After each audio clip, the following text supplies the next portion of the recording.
microbiology. Myself Archita Gairwar. Once again I am back with my new video.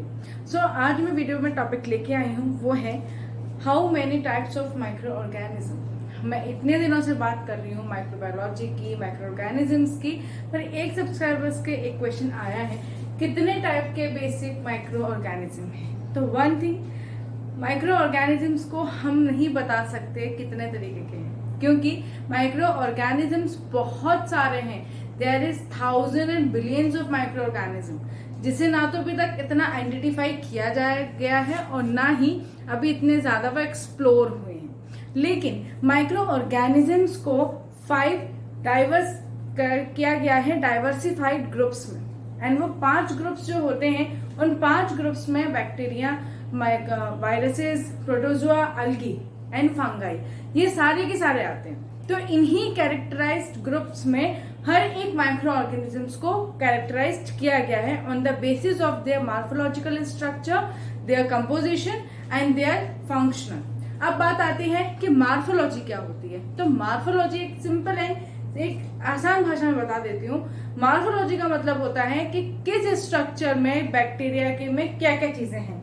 Cell membrane है कि नहीं, peptidoglycan है कि नहीं, न्यूक्लियस है कि नहीं, कैप्सूल कैविटी है कि नहीं, प्रोटीन कोटिंग है कि नहीं, उसमें राइबोसोम कितने हैं और क्या क्या इसके स्ट्रक्चर हैं जो उसके डेफिनेटली दिखा देती हूँ। जैसे कि एक एग्जाम्पल ले लीजिए, जैसे हम हैं, मैं एक गर्ल हूँ तो मेरे क्या कैरेक्टराइजेशन है, मेरे 2 हाथ हैं कि नहीं, मेरी नोज है कि नहीं, आईज है कि नहीं, 2 ईयर्स है कि नहीं। तो ये एक मॉर्फोलॉजी स्ट्रक्चर हो गया। तो सिमिलरली किसी भी माइक्रो ऑर्गेनिजम्स के इन कैरेक्टरिस्टिक्स को हम कहते हैं मॉर्फोलॉजी। सो ये मॉर्फोलॉजी का आपका क्वेश्चन खत्म होता है। अब बात आती है माइक्रो ऑर्गेनिजम्स कितने टाइप्स के हैं। तो microorganisms as I said you कि ये 5 ग्रुप्स में कैरेक्टराइज किए गए हैं, जिसमें जो 5 ग्रुप्स जो कैटेगराइज किए गए हैं उनमें अलग अलग उनके फीचर्स हैं और अलग अलग उनकी अपनी एक अलग कंसिस्टेंसी है। तो हम सबसे पहले बात करते हैं बैक्टीरिया की कि बैक्टीरिया क्या होता है। सबसे पहली चीज, जो बैक्टीरिया होता है वो एक सिंगल सेल का होता है। सिंगल सेल मतलब ये एक यूनिसेलुलर होता है। यूनिसेलुलर का मतलब ये होता है ये वो ऑर्गेनिजम्स होते हैं या वो प्रजाति होती हैं जिनके अंदर सिर्फ एक ही सेल होता है, जिसी के अंदर सारे के सारे अपनी प्रोसीजर होती है within that one single cell. इनके अंदर सारी सेल होती है जो कि सारे प्रोसेस होती है सिर्फ एक ही सेल में होती है, that is in one cell. इनके अंदर न्यूक्लियस नहीं होता, इनके अंदर सेक्सुअल रिप्रोडक्शन नहीं होता, असेक्सुअल रिप्रोडक्शन होता है जो कि होता है बाइनरी फिजन। Binary fission. फिर आता है इनके बैक्टीरिया का एग्जाम्पल बता दीजिए, जैसे कि स्टेराइकोलाई, स्टाइफ्लोकोकस ऑरियस हो गया, या फिर लैक्टोबैसिलस आप कह सकते हैं। जो भी बैक्टीरिया है, जो भी बैक्टीरिया ग्रुप्स में आते हैं वो सिंगल सेल होते हैं एंड वो यूनिसेलुलर होता है। आप सिंगल सेल भी कह सकते हैं, यूनिसेलुलर भी कह सकते हैं। साथ ही साथ में बैक्टीरिया है तो उसका मतलब ये नहीं है कि अगर वो सिंगल सेल के हैं तो उनका शेप भी सेम होगा, शेप भी अलग होता है। ये एक अलग थोड़ा टॉपिक है जिसको मैं थोड़ा सा कंसाइज में बता देती हूँ कि बैक्टीरिया का भी एक अलग शेप होता है, शेप अरेंजमेंट होता है, जिनके बेसिस पे ही उनका नाम भी दिया जाता है। सपोज मोनोकोकाई, मोनोकोकाई क्या है, दैट इज अ सिंगल, जिसके अंदर सिर्फ एक ही वो हो कैप्सूल, दैट इज अ मोनोकोकाई। फिर डिप्लोकोकाई क्या होगी, जहाँ पर 2 सेल जोड़ रहे हो, जैसे ट्विन्स होते हैं, 2 होते तो उनको कहते हैं कि ट्विन्स हैं। तो सिमिलर टू दैट, अगर जब 2 सेल्स आपस में इस तरीके से जुड़ रहे हैं तो दैट इज अ डिप्लॉइड। तो इस तरीके से बैक्टीरिया में शेप्स अरेंजमेंट होती है, तो उसी बेसिस पर इनके नाम भी प्रोनाउंस होते हैं। जरूरी नहीं है कि अगर ये यूनिसेलुलर है या असेक्सुअल प्रोडक्शन है तो इसके जो बैक्टीरिया के जो शेप हैं वो सेम होगा। एक बैक्टीरिया रोड का भी हो सकता है, रोड शेप का, एक स्पेरिकल शेप भी हो सकता है, एक सर्कुलर भी हो सकता है और एक फ्री शेप का भी हो सकता है। तो उनका शेप उनके अलग अरेंजमेंट पे बेसिस होता है। फिर आता है what is the work of bacteria. हम वर्क की बात करें तो बैक्टीरिया एज ए डिकम्पोजर्स भी काम करते हैं, एज ए नाइट्रोजन फिक्सर्स भी काम करते हैं। जैसे कि हम सुनते हैं कि इन्वायरमेंट में आज एक प्रोसेस बहुत ही ज्यादा एक्टिव है, दैट इज कि अगर आप सीवेज ट्रीटमेंट की बात करें तो सीवेज ट्रीटमेंट में आजकल एक प्रोसेस बहुत ही ज्यादा चल रहा है कि बैक्टीरिया को आप डाल दीजिए तो बैक्टीरिया जो भी वेस्ट है उसको एब्जॉर्व करके फिल्ट्रेट करके वाटर को प्यूरिफाई करके देंगे, जिस पानी को आप पी तो नहीं सकते, बस आप उसको कहीं पे भी यूज कर सकते हैं। ज्यादातर लोग उसको गार्डनिंग में यूज करते हैं। तो उसमें क्या होता है कि बैक्टीरिया डिकम्पोजिशन प्रोसेसर लगा देते हैं। डिकम्पोजिशन का कैसे प्रोसेसर लगता है, क्योंकि बैक्टीरिया को डाला, जो भी उनका रिएक्शन होता है, बैक्टीरिया सारे के सारे जितने भी वेस्ट चीजें हैं उसे एब्जॉर्व करता है और नीचे फिल्ट्रेट पानी, दैट इज अ वाइट बिल्कुल पानी जाता है। एंड वो पानी आप उसको यूज तो नहीं कर सकते पीने के लिए, जाहिर सी बात है। उसको प्लांटिंग के लिए लोग यूज कर सकते हैं, जैसे डायरेक्ट उसका जो पाइप है उसको कनेक्ट कर दिया जाता है, जहां से वो डायरेक्ट जाके गार्डनिंग में कनेक्ट हो जाता है। तो इस तरीके से डिकम्पोजर का काम करता है। फिर आता है नाइट्रोजन फिक्सर। क्या है नाइट्रोजन फिक्सर में? ये होता है कि जो एक एटमॉस्फेरिक नाइट्रोजन गैस है, एटमॉस्फेरिक नाइट्रोजन गैस है ना, उसमें वो अपना डिकम्पोजिशन करने के बाद उसको बना देता है अमोनियम। नाइट्रोजन बन जाता है ammonium, that is NH3। NH3 क्या करता है, जब प्लांट में जाएगा ना तो प्लांट उसको एब्जॉर्व करेगा, और जब प्लांट उसको एब्जॉर्व करेगा तो उसकी ग्रोथ अच्छी होगी, उसकी न्यूट्रिएंट अवेलेबिलिटी अच्छी होगी। तो उसमें ये काम करता है नाइट्रोजन फिक्सर के तौर पे। अब आ जाते हैं वायरसेस पे। जैसे कि हम सभी जानते हैं कि वायरसेस एक ऐसा चीज है जिसे आप देख ही नहीं सकते, माइक्रोस्कोप में भी नहीं आसानी से देख सकते, क्योंकि वायरस क्या है, हाइड एंड सीक गेम खेलता है। टू बी वेरी ऑनेस्ट, वो ये देखता है जब उसे कोई भी एक होस्ट मिल जाएगा एक्टिव, तो वो उसमें जाके अपने आप को एक्टिव करता है। तो बस वो एक तलाश में रहता है कि मुझे एक होस्ट चाहिए और उसके अंदर जाने के बाद मैं अपनी सारी क्रियाओं को इस्तेमाल करूंगा। तो उसी तरीके से वायरसेस क्या है, एक इसके अंदर जेनेटिक मटेरियल आपको मिलेगा, डीएनए है, आरएनए, इनमें से कुछ भी आपको मिल सकता है, डीएनए भी मिल सकता है, आरएनए भी मिल सकता है। साथ ही साथ ये रेप्लिकेट करता है बॉडी के अंदर। जब बॉडी के अंदर ये रेप्लिकेट करेगा तो तभी ये सारे प्रोडक्शन प्रोसेस करेगा, जब इससे कोई बॉडी अपना क्रिया करने के लिए मिलेगी। फिर उसके बाद आता है कि कौन सी डिसीज कर सकता है ये, जैसे इन्फ्लुएंजा वायरस भी होता है, HIV भी होता है, और कोरोना वायरस, जिसको तो हम सभी अच्छे से जान चुके हैं, जो साइंस के होंगे वो भी और जो नहीं है वो भी, मतलब पूरा विश्व जान चुका है कि कोरोना वायरस क्या है, तो वो भी यहीं से आता है। फिर इसके बाद आती है कि ये कौन कौन से डिसीज कर सकते हैं, तो ये फ्लू कर सकते हैं, एड्स कर सकते हैं, एंड कोविड-19।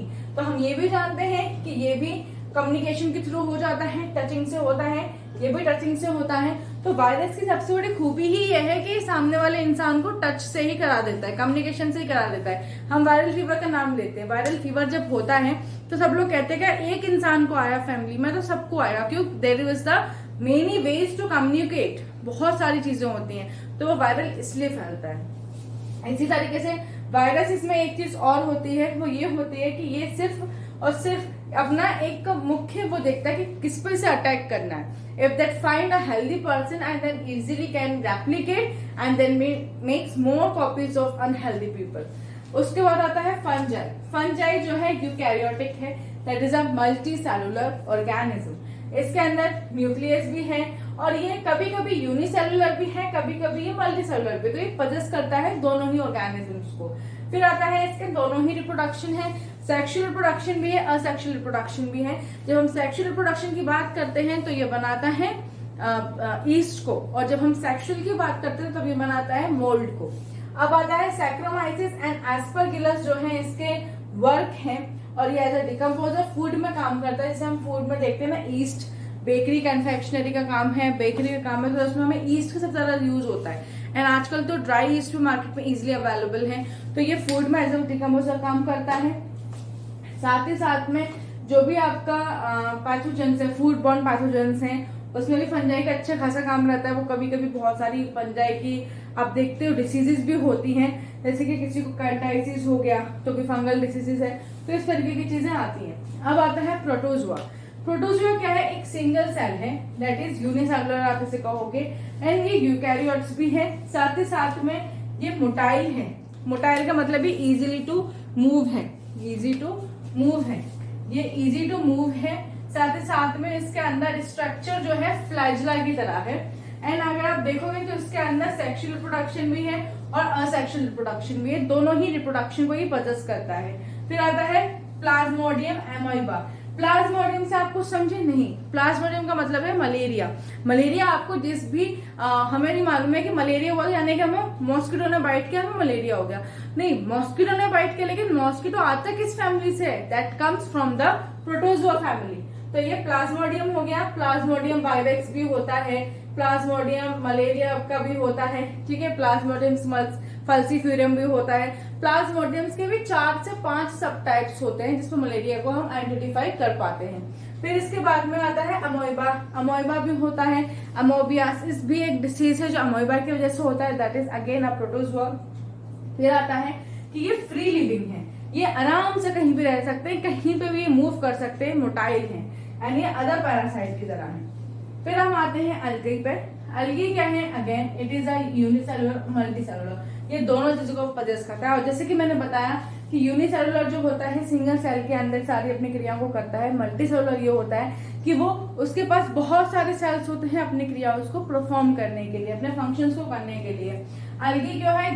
इसके अंदर क्लोरोफिल है, ये फोटोसिंथेसिस प्रोसेस करते हैं। जैसे आप देखते होंगे, जैसे कोई भी हम बात करते हैं, जब कोई चीज रॉक है, अगर अंडरग्राउंड वाटर में है, तो अगर आप उसको कुछ समय के बाद निकालोगे ना, तो उसके अंदर जो है ना ग्रीन कलर का फॉर्म हो जाता है।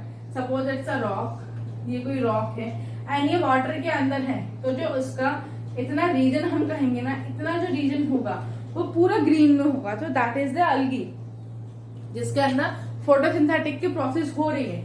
तो ये क्या हो जाता है? पूरा ग्रीन ग्रीन हो जाता है। आप ये भी छोड़ो, अगर आप अपने घर में एक गार्डनिंग कर रहे हो, आपके घर में जो प्लांट पॉट है, अगर आप उसकी मिट्टी के ऊपर देखोगे तो सॉइल के ऊपर भी कभी कभी ग्रीन फॉर्म हो जाता है, ग्रीनी लेयर सी फॉर्म हो जाती है, तो वहां पे भी एक फॉर्मेशन हो जाता है कि वहां पे ग्रीन ग्रीन होता है, दैट इज अलगी। क्योंकि अलगी जो है ज्यादातर वो वाटर की जगह पे ही आता है। साथ ही साथ में आता है इसके अंदर दोनों ही रिप्रोडक्शन है, असेक्सुअल भी है, सेक्सुअल भी है। इसके अंदर आप क्लोरेला देखेंगे, क्लोरेला कोई डिसीज नहीं है, क्लोरेला एक्वेटिक जगह पे होता है, जो कि एक बहुत ही न्यूट्रिएंट रिच सप्लीमेंट फूड है जो बहुत ज्यादा अवेलेबल होता है। एंड ये बहुत ही डिसीज नहीं, बहुत ही सेहत के लिए एक न्यूट्रिएंट रिच फ्रूट है, फूड है, जो कि बहुत ही इंपॉर्टेंट होता है एज अ सप्लीमेंट। एंड फिर आता है लेमिनेरिया। लेमिनेरिया कल्प जो है, ये भी कोई डिसीज नहीं है, लेकिन ये जापान में बहुत ही ज्यादा यूज होने वाली क्यूजीन है, क्योंकि लेमिनेरिया के अंदर बहुत सारी न्यूट्रिएंट रिच सप्लीमेंट्स प्रेजेंट होती हैं। फिर आता है इसका प्राइमरी प्रोडक्शन जो होता है वो एक्वेटिक इकोसिस्टम में होता है, एंड ये ऑक्सीजन को प्रोड्यूस करता है, as I said you previous. So through this video I make you to know about कि माइक्रो ऑर्गेनिजम्स जो है कैटेगराइज्ड है 5 ग्रुप्स में, that is bacteria, virus, protozoa, fungi and algae. इन सारे 5 ग्रुप के अंदर जो भी उनका अपना एक कंसिस्टेबल फीचर है, उसके अंदर वो कैटेगराइज्ड होते हैं, एंड उनका अपना एक अलग पोजीशन है, ठीक है। तो through the video I feel that you may understand the types of micro organism and their function. मैंने यहाँ पे मेन डिटेलिंग की है हर एक ग्रुप की। So if you have any other question arises related to that question you may ask, and also the way you are asking me the questions, that really gives me a good hope that I am going well, and all your queries give me more strength and more motivation to do much better than I am doing today. So I hope if you have any other query, then please post it to me on my comment box, and meet you in the next video. So stay tuned. Thank you so much.